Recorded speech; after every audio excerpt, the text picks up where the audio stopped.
আসসালামু আলাইকুম। দর্শক সবাই কেমন আছেন?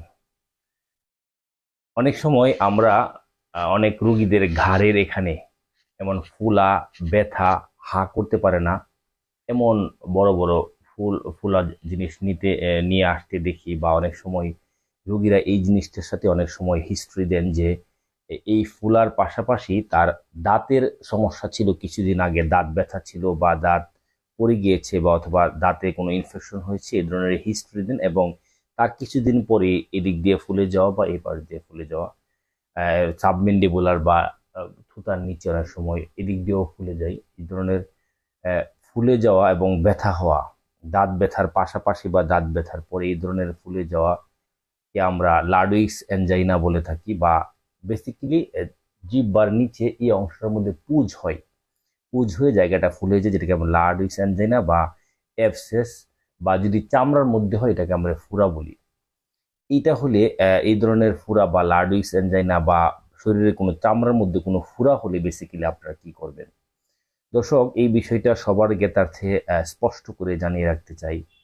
যদি কারো শরীরে কখনো কোনো ফুরা হয়, সেটা শরীরের যে অংশেই হোক, যদি চোখে বা অন্য কোথাও না হয়, যদি কোনো ফোড়া হয় এবং সেটা দেখা যাচ্ছে ফুলে পেকে আছে এবং সাদা হয়ে যাচ্ছে এবং এটা উঁচু হয়ে পিরামিডের মতো বা লম্বা হয়ে আছে, এমন কোনো কন্ডিশন যদি হয়, কোনোভাবেই ভয়ের জন্য বা চিকিৎসকের অনুমতি ব্যতীত অথবা চিকিৎসকের উপদেশ বা অনুরোধকে অগ্রাহ্য করে আপনারা এই ফোড়া ভালো করার জন্য কোনোভাবেই ওষুধ খাবেন না।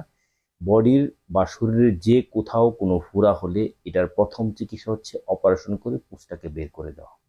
এটি হচ্ছে প্রথম চিকিৎসা। যদি এটা না করে সেক্ষেত্রে এই পুঁজগুলা শক্ত হয়ে সারা জীবন অনেক সময় 5 বছর, 10 বছর বা লম্বা সময় শরীরে থেকে যেতে পারে এবং ওখান থেকে পরবর্তীতে আবারও ইনফেকশন।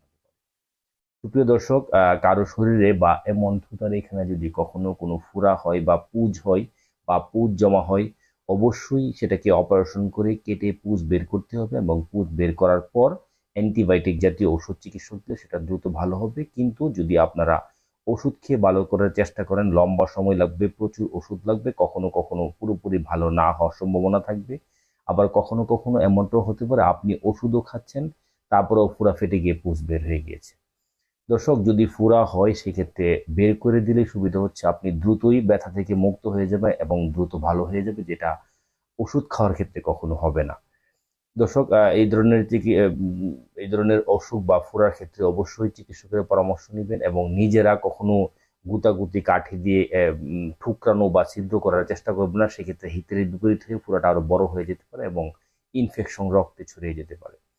সবাই সুস্থ থাকুন, নিয়মিত গোসল করুন এবং শরীর পরিষ্কার রাখুন। সেক্ষেত্রে শরীরে ফোড়া কম হবে মাঝে মাঝে, এবং অথবা প্রায় ভিটামিন সি অথবা টক জাতীয় খাবার খাওয়ার চেষ্টা করুন।